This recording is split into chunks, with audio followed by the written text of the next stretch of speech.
Hello everybody, my name is Derailious and welcome back to another video. In today's video I'm going to be going over the new fragment system and why I actually think it's a really good change for the game, and why I think a lot of other YouTubers and people on the forums have been kind of looking at it in a way that doesn't actually show the true value of something like this in Skyblock. So to start, we're going to be going over what these items are. Basically, from Scarf, Bonzo, and Livid, starting in floor 6, or starting after the floor 6 update rather, the bosses in the watcher rooms can drop fragments, which is actually really interesting. And these fragments can be used to buff old pieces of dungeon gear. So for with Scarf fragments, you can update the adaptive blade, and it gives it 20 more damage.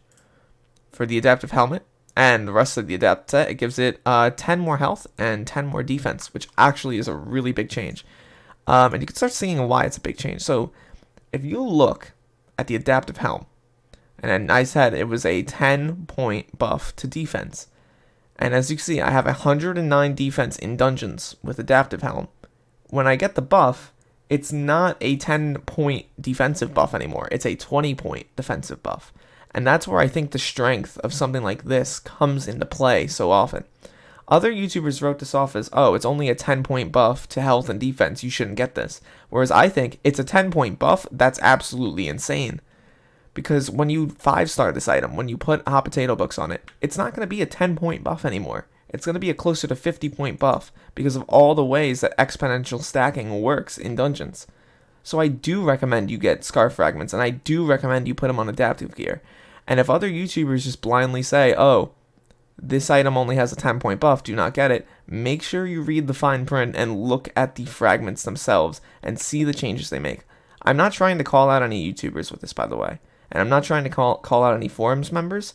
I just want to make sure that people know the things that they're doing to their armor sets and don't just blindly pass something up because they don't see the true value it has. So now that we did all that, we can continue with saying the other reasons that I like this. Well, I know for a fact that Livid fragments allow you to increase the rarity of Shadow Assassin gear, and I think that's really a cool way of doing rarity increases. Having people have to grind out dungeons in order to get fragment drops from bosses is actually pretty fun and a pretty cool way of doing it and getting a reward even if you don't complete the dungeon, which I know a lot of people are upset about usually. People get really upset when they're unable to beat a dungeon and then they have to die and then the whole party disbands, whereas now you might see parties spawn with the express purpose of getting these fragments, not really worrying about XP, which is actually, I think, okay. People should be trying to find new ways to do dungeon content, and if this is something that entertains people, then so be it. Not only that, but I also think this fixes the problem of power creep the game was beginning to have. Obviously, with Floor 6, a lot of really new, strong weapons came out. Flower of Truth, Warped AOTE, Livid Dagger, and Floor 5. So, all of those items are really, really powerful. They outclass things like the Spirit Scepter in a lot of ways, and also things like the Bonzo Staff for damn sure.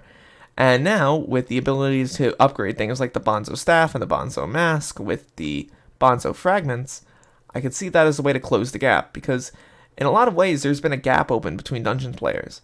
Dungeons players usually are around level 25 now, or they're at level 3, and there's not much of an in-between.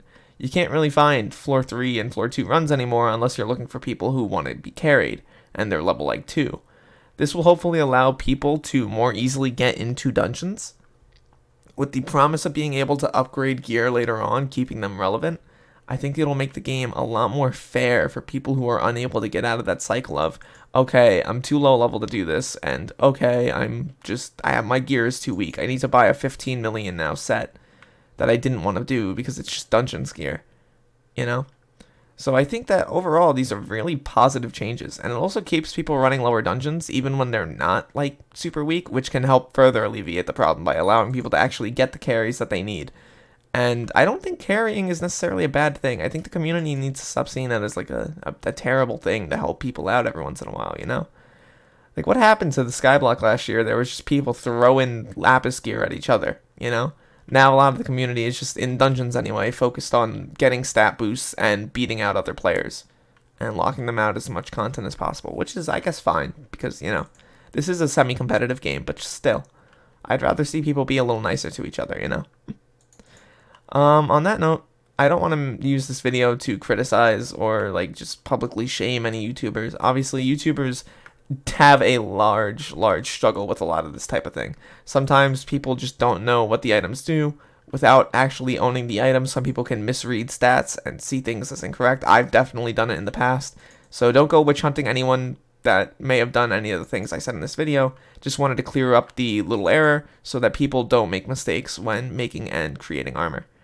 And if I probably comment on the original video and bring up that point, and hopefully they like pin it or they heart it or something so that that video can still be good, because it actually did bring up some valid points on the opposite side of why you shouldn't have to get fragments, and was a really valid point. Obviously, I don't recommend going into the auction house and buying up like 32 livid fragments for 1.2 mil a pop. They're pretty expensive, and I don't really think it's worth about like 50 mil or 40 mil to, you know, upgrade your Shadow Assassin gear. But do I recommend hopping in a dungeon and giving it a shot and maybe, you know, farming up a few things? Sure.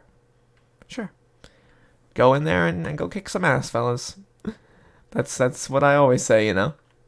So on that note, I'm going to end this video off here. Hope you all have a wonderful day. Thank you so much for tuning in till the end. We just hit 500 subs, which is absolutely ridiculous. I want to thank everybody for that.